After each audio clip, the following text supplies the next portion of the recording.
اهلا بيكم، معاكم دينا خلاف من مفاتيح رحلتي. هناخد النهارده مفتاح الثقه بالنفس. هنعرف معنى الثقه الحقيقي بالنفس، وهنعرف هل انا الثقه اللي عندي ثقه حقيقيه ولا ثقه وهميه، هل انا فعلا عندي مشاكل في الثقه بنفسي، ونبدا نتعامل معاها ونعالجها واستمد ثقتي الحقيقيه ازاي. اول حاجه الثقه بالنفس، الثقه الحقيقيه يعني انا عندي تصالح مع الذات، وانا مؤمن بقدراتي، عندي ايمان بنفسي. انا رغم اختلافي، رغم ضعفي، رغم عيوبي، انا متقبل ذاتي. انا متقبل ذاتي، انا شايفني حاجه حلوه، انا شايف ان انا حاجه ليها قيمه. ده المعنى الحقيقي للثقه بالنفس. طيب لو انا دلوقتي بستمد الثقه بتاعتي من خلال المنصب اللي انا فيه، فاي حاجه انت بتستمد ثقتك بيها وفجاه تروح منك ولقيت ثقتك بتقل، يعني تخيل كده انا في الشغل بتاعي واخد منصب حلو جدا، فكر كده مع نفسك، لو المنصب ده اتشال فجاه في يوم من الايام ما بقاش عندي المنصب ده، هل انا ثقتي هتقل ولا انا فعلا واثق في نفسي؟ لو انا شويه الفلوس اللي معايا ومعيشني ملك راحت مني، هل انا فعلا هكون لسه واثق في نفسي ولا انا كانت الثقه عندي مستمده من الفلوس؟ دور على المعنى الحقيقي اللي بيخليك تستمد ثقتك بنفسك.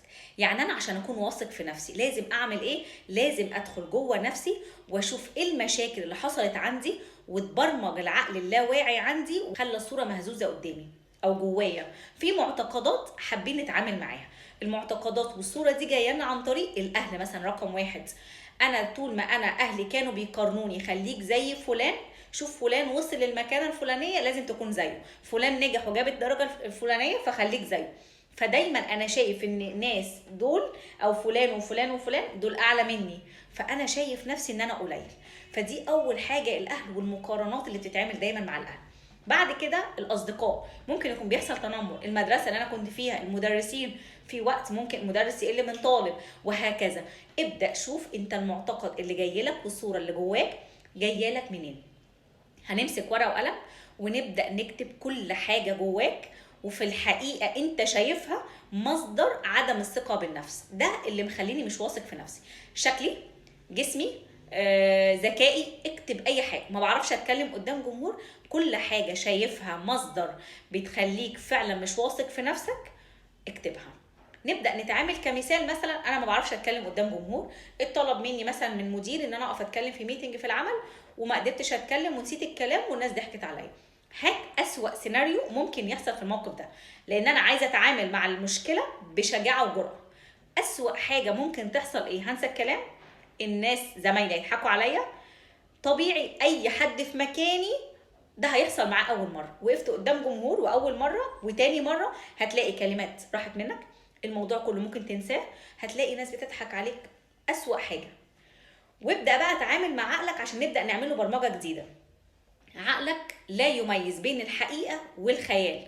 يعني انا عندي اجتماع وهقوم اتكلم وعندي مشكله في الموضوع ده، مش هعتبرها مشكله، هبدا اقف قدام مرايه وكاني قدامي جمهور وابدا اعرض اللي انا هقوله قدام المرايه واشوف نفسي. شويه هجيب الاهل واصدقاء وابدا اتكلم وكاني قدام ناس غريبه. عقلك بيتبرمج ان ده حقيقه. هتيجي في الاجتماع هتلاقي نفسك حلو جدا، ما بقتش حلو المره دي قوي هكون حلو اكتر المره الجايه، وطبيعي جدا هتغلط تقوم تعدي تكمل. بعد كده انا خلاص انا وثقت في نفسي في الحته دي وبدات املى المعتقد ده عندي وبدات اشيل السلبيات اللي انا واخداها عن نفسي واحط ايجابيات بدلها.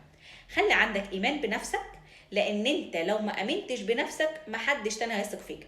ويكون عندك استحقاق، بمعنى لو انا الناس شايفيني ان انا حد قليل لان انا شايف نفسي قليل. كل معتقد جواك وعدم استحقاق بيوصل للناس اللي حواليك. لو انت شايف الناس مش بتحبك لان انت مش بتحب نفسك، انت شايف نفسك مش بتستحق. انا عندي استحقاق، انا لازم احس ان انا مستحق، مستحق الحب، مستحق ان انا اكون متقدر، مستحق ان انا اكون واثق في نفسي. اؤمن بنفسك وصدق نفسك.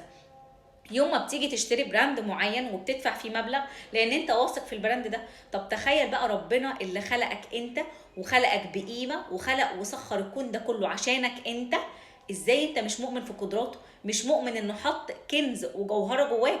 ابدا امسح التراب اللي جواك، اللي هو على الجواهر اللي جوانا والكنوز اللي جوانا، عشان تكتشف قدراتك وتكتشف وتستمد قيمتك الحقيقيه من ذاتك. وطول ما انت بتدور وبتبحث عن ذاتك الداخليه وبتؤمن بنفسك، هتلاقي تلقائي ده ظهر حواليك، ظهر على جسمك، على البادي لانجوج بتاعك، ظهر قدام الناس، لقيت الناس بتقدرك لانك بدات تقدر نفسك.